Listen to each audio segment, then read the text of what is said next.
Youjo Senki. It's been a while since I reviewed this show, and I apologize. I haven't reviewed it in like 3 episodes, so because college is so fucking hard. I just started my new semester of college, and I have to say that it is so hard, especially Japanese. Japanese is so hard. 日本語のクラスは難しいです。Oh, so fucking hard. But Youjo Senki, guys, Youjo Senki. This episode of Youjo Senki, we get to see a new side of Tanya. Like, we already know as characters, as viewers, that we know that Tanya is evil. And we know inside the show, the characters within inside the show think that Tanya is a fucking nutcase, that she is fucking crazy, and that, like, she's just a fucking monster. Tanya, she literally, the title says it all. Saga of Tanya the Evil. She is Tanya the Evil. And we see their side to her in this episode because we know that she is an exceptional soldier. She is really gifted and she's really powerful, right? But so because of this, she was sent off into this military school, this military like college type training school where she had to, re-educate herself on military tactics after, taking down like a whole battalion of like soldiers by herself, just solo, Hitori, alone, by herself.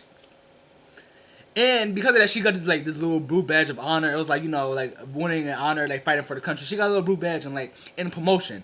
And while she was at the school, it was like, okay, you've been doing so good, you answering everything, you're awesome. So we're gonna make you have a battalion of your own. And we know that this is the last thing that Tanya wants. She does not want this at all because she believes in her philosophy, her doctrine is that I should follow the rules. I should follow the rules in society so I can live up in society so I can make everything easy. My life as easy as possible. She wants to make her life easy as possible. And especially during this wartime era where she doesn't want to, be inside the middle of a battlefield. She wants to, be alive. She wants to stay alive and she wants to prove God wrong that, she doesn't need the faith for the battlefield to do this. But it seems like her being too great. There's a such thing as being too great, and her downfall is that she is too fucking great. That sounds wrong. It sounds wrong. It sounds weird. Someone being too great being the downfall. It's because she's so great. The fact that the people inside the army and the military are just like, Tanya, you gotta do this, you gotta do this, you gotta do this. Put you in charge of this. We're promoting you. We want you to build this battalion. We want you to build this unit of fighters, mages, air support. You go out there and you train them. You do this. And because of that, she's forced to go train some people, some battalion. And we know that her doctrine, she is smart as fuck because she comes from the future, so she know what a war is. So like, okay, we don't prepare for this war.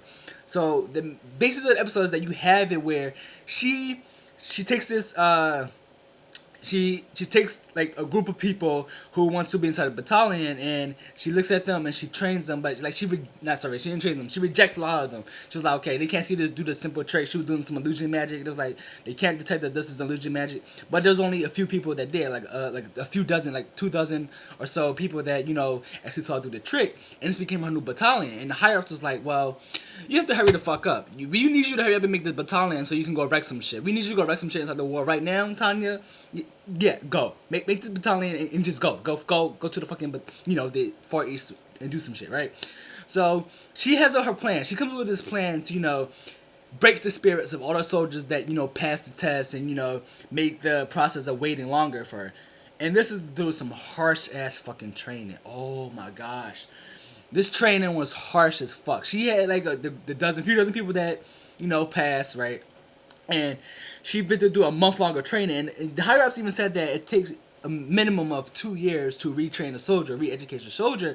But Tanya was like, I could do it in a month. Fuck all that, I can do it for a month. And the first thing she does is she bombards her own team for like 34 hours or like 38 hours with missiles, some enemy bombshells. And I was like, oh fuck. Tanya. You're a fucking savage. You are a fucking savage. And they had to survive for 38 hours or 34 or whatever, how many hours, over 30 hours, just a whole bunch of bombs coming down.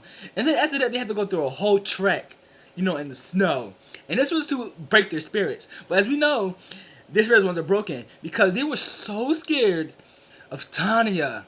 Tanya will kawaii. She was so scared of Tanya that it was like they was more scared of dying or more scared of like backing out of the training than what would Tanya do if they backing out of the training. They were scared, like, okay, they were more scared of the training, but they was more scared of Tanya And like if they was supposed to say I give up on the training, and then Tanya, what she wants him to give up, but they were scared that Tanya, being all ruthless and all savage that she was going to like do something much worse than death, like just something much worse than death. That was just something to do it. But what happens is that they survive, they go through the training, and they become one of the best units that the army has, I believe. And you have it where Tanya takes her unit. She's forced to go by the higher ups to go through this other country, which I think is very, very fucking damn. Let me talk about this right quick. Let me talk about this country. This country, the Dacia Empire, or the Dukedom of Dacia. Seems like something is hitting there. It seems like they were too easy to kill. Like, yes, I know that Tanya and her battalion are like savage. They're like S-class soldiers now after this month hell of training. Because, you know, Tanya herself is just an S-class soldier. It seemed like the Dukedom of Dacia was too easy to kill. Too easy to kill. It was like you have a unit of like 600,000 men, and you had like the few dozen unit that Tanya commanded, and it was like they just slaughtered them. I feel like they were too easy to kill. I'm not sure if like the author have an underlying meaning. I haven't read the light novels for Tanya the Evil, but it seems like there's some underlying thing between Dacia. Or it could just be that I'm overanalyzing things and that the Dacia army was just fucking scrubs. They were just some bitch ass, you know, noobs in wartime. Maybe that's just it. But then we'll talk about, like I said in the beginning of this video, that we saw something that we never see Tanya do.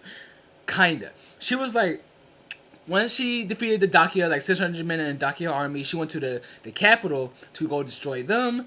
And then it was like, we need to follow the rules.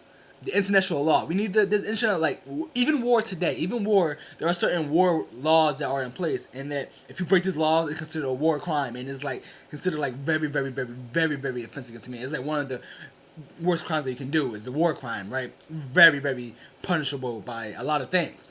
And Tanya was like, okay, we need to follow international war law, in which we need to warn the enemy that we're about to attack them before we attack them, thus diminishing any possibility of a surprise attack. Like, you can't do a surprise attack. And her army, her squad, her battalion is like, the fuck, Tanya? What are you doing?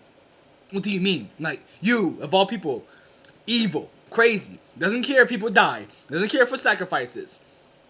You call these people practice. Killing 600,000 people, you call them practice, target practice for us, and you don't care if you care if we warn them first? Okay, Tanya, okay, fine. And then it had me, I'm laughing just thinking about it, but then she answers the phone and she uses her voice, and she has like the cutest voice ever. It's just like people thought it was just the cutest voice ever. They thought it was just a little child when she started talking. She was like, we're warning you, like, please, you're gonna die if you don't leave right now. We're warning you, we're about to invade and attack, but you're gonna die if you don't do it. And I was like, this is funny. Everybody was just like, oh, this is so cute. And everybody was like, oh yeah, that's a good plan. You know, pretend that a little child said it. And because of that, all the soldiers were laughing, and then boom, boom, boom. Everybody in the capital died. So that's basically what happens at Tanya. We saw another part of Tanya that we usually see. She usually is cruel, but this time she was super cruel. But it was like this one moment she was like, I'm just going to follow the rules. Yes, she does have that doctrine all the time. That's why I said it's something we usually don't see. Because she do have the doctrine, like, me just follow the rules of society, and we follow the rules that are handed down to me in my job. Let me just follow that. That's what she lives by. That's her doctrine. That's her code. And I'm starting to wonder, like, how far would Tanya go inside the military? Like, she keeps getting promoted, but it seems like she's not getting anywhere. She's not having an easy life for a long ass time because the higher ups are having more and more need for her. So I feel like I want to see God plays in again. Like, I want to see like God appear inside this video, because I want to see a situation where God inside this world, the God of this world, I want to see them appear inside this video. I want to see them appear inside this video again, and, you know, challenge Tanya to some type of thing, because Tanya seems like, you know, he's put her in situations, but it's like Tanya seems like she's gonna keep getting promoted to the point where she don't gotta do shit, or she just be making laws and just be a part of strategic headquarters. Maybe that she might get promoted to strategic headquarters and won't have to be inside the battlefield, just maybe. But guys, that's my thoughts on Tanya the Evil. I think I should do a Fuka review. I'm not sure. I don't really have that much time, but hopefully I can do these Tanya reviews, Youjo Senki reviews, every fucking Friday, because I love this show. It is one of my favorite shows of the season, next to Fuka and Konosuba. So guys, that's been Verified Talk with Logic. Hope you enjoy my reviews, and sorry for the lack of posts, but I'll be getting on that. I'm also making some skits.